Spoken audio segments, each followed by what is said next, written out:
Let's go across the country now to California. ABC's Matt Gutman is tracking some wild weather out there. Matt. Hey, Stephanie, we are talking about record rain and almost in biblical proportions. Obviously, that has created flash flooding and regular flooding all across California. And, you know, we came here early this morning and we were just down the way. We couldn't actually see what had happened here, but we saw that the flash flood had gouged out 10 feet over there of sediment. Here it's about 15 feet. I'm going to cross over, hopefully not fall.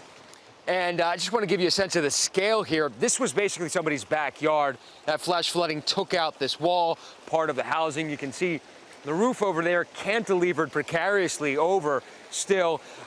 And where we are right now, this was basically people's backyards. They parked cars here. They had little gardens. And now it's this canyon with a creek flowing through it. Now, earlier, I'm going to have the camera spin around. Even as of late last night, this whole thing was basically an enormous river about 10 feet deep, taking everything with it as it coursed through this community of Lake Elsinore, which is under its 6th mandatory evacuation in just a couple of months. But other places in California, so hard hit. We have those images out of Sausalito in Marin County, that landslide taking out a couple of houses. In Palm Springs, there are these incredible images of what is normally a desert engulfed in an ocean of white water. Cars disappearing as they are just swept downriver. Nobody was hurt in that car. Apparently the people had escaped, but the car obviously destroyed. And across the hilly and mountainous areas here in Southern California, what had been just small drainage ditches turned into these roaring waterfalls. This one just gouging out a massive hunk out of that road. So dozens of communities affected here. We're talking about record rain, over a foot of it in Sonoma County. I mean, that's like tropical types of rain. That's the kind of thing that you see in the Gulf of Mexico, not in what had been drought-stricken California. We are already at well over 100% of the rain total for an average year here in California, which is very good news for people.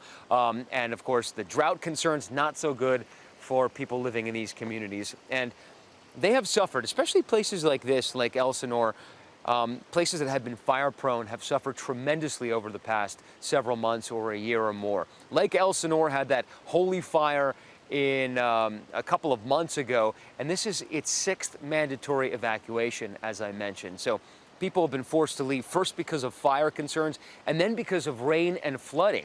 And so officials now are really concerned about evacuation fatigue. They're saying that they have reports that only 25% of the residents here actually evacuated when ordered to, which means that by staying, they could possibly endanger themselves and, of course, first responders who are trying to get to them. But there's not that much that folks can do. It costs money. It takes time to evacuate each time they're ordered to. And I think many folks here just say, well, we're just going to wait and see come what may and hope for the best because they just can't afford to leave yet again. Stephanie. Just incredible images there. Thank you very much for that, Matt.